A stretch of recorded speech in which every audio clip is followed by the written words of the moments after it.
हम देखने वाले हैं शॉर्टकट की। शॉर्टकट की के लिए सबसे पहले आपको कीबोर्ड को समझना ज़रूरी है, क्योंकि यदि आप कीबोर्ड को समझेंगे नहीं तो शॉर्टकट की का उपयोग कैसे कर पाएंगे। हम कीबोर्ड में देख लेते हैं कि कीबोर्ड में कौन कौन सी की होती है और उनका उपयोग किस प्रकार से किया जाता है। सबसे पहले कीबोर्ड में ऊपर जो की होती है F1 से लेकर F12, उनको बोलते हैं फंक्शन की। फंक्शन की का उपयोग विशेष कुछ कार्य करने के लिए किया जाता है। उसका उपयोग कैसे करते हैं वो हम आगे के लेक्चरों में देखेंगे किस प्रकार से करते हैं।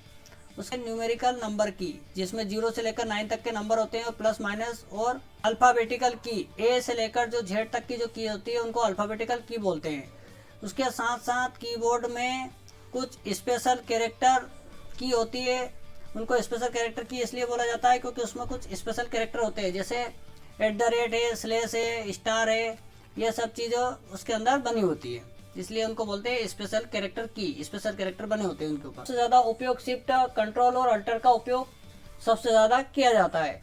अब हम देखते हैं शॉर्टकट की का उपयोग किस प्रकार से करते हैं और शॉर्टकट की क्या क्या होती है। पहली है Ctrl+N, जिससे हम न्यू ब्लैंक फाइल बना सकते हैं। किसी भी न्यू ब्लैंक फाइल बनाने के लिए Ctrl+N का उपयोग किया जाता है। उसके बाद है Ctrl+O, ओपन। यदि आपने पहले यदि कोई फाइल बना रखी है और उसको ओपन करना चाहते हैं तो Ctrl+O का उपयोग आप कर सकते हैं। उसके बाद होता है Ctrl+S, सेव।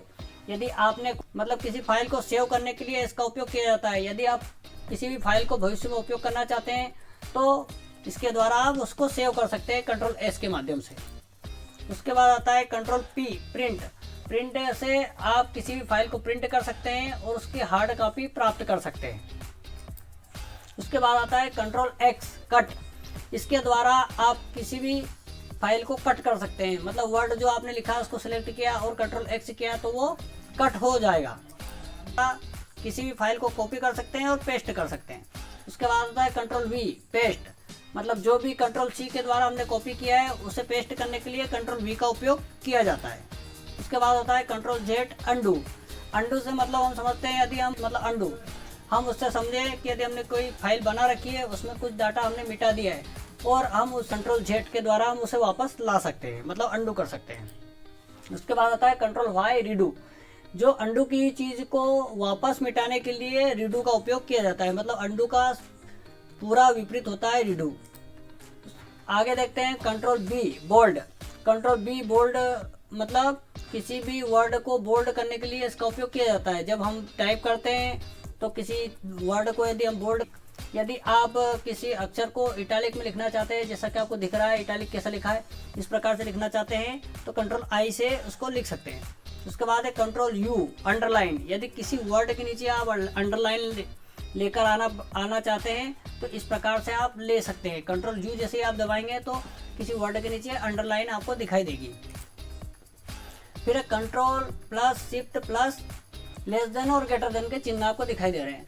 तो इसके द्वारा आप जो भी फॉन्ट है उसको कम ज़्यादा कर सकते हैं। मतलब यदि आपका वर्ड है तो उसको उसकी जो साइज है उसको कम ज़्यादा करने के लिए इनका उपयोग किया जाता है।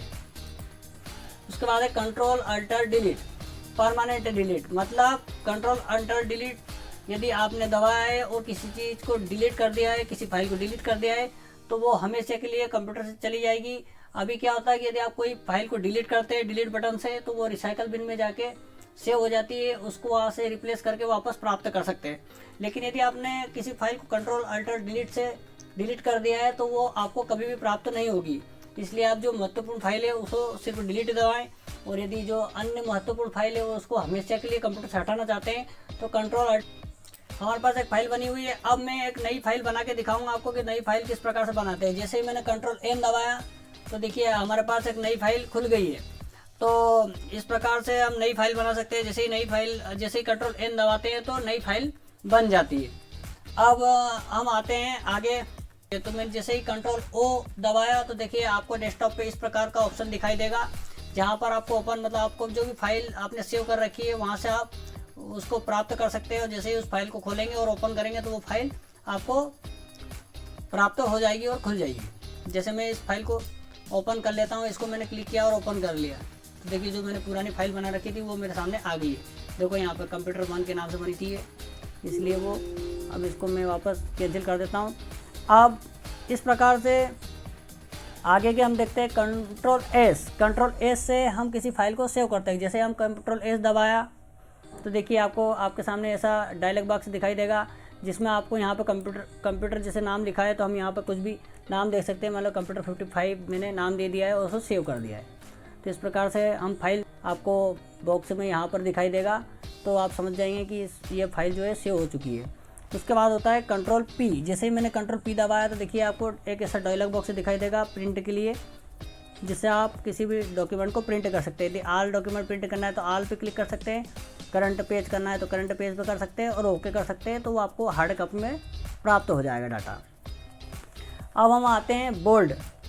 कंट्रोल बी, जैसे मैंने इसको डाटा को सिलेक्ट किया और कंट्रोल बी जैसे ही दबाया तो देखो आपको बोल्ड दिखाई दे रहा है। इस प्रकार से बोल्ड डाटा दिखाई दे रहा है। फिर आता है इटैलिक। जैसे ही मैंने कंट्रोल आई दबाया तो देखो इटैलिक इसको दिखाई दे रहा है यहाँ पर, तो ये इस प्रकार से इटैलिक दिखाई देगा।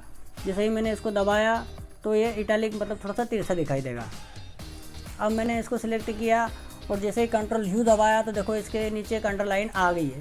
तो इस प्रकार से यदि आप किसी डाटा को सिलेक्ट करते हैं और यू दबाते हैं तो कंट्रोल यू से इसको अंडरलाइन कर सकते हैं। तो ये तो मतलब हमारे चैनल को लाइक करें, सब्सक्राइब करें। धन्यवाद।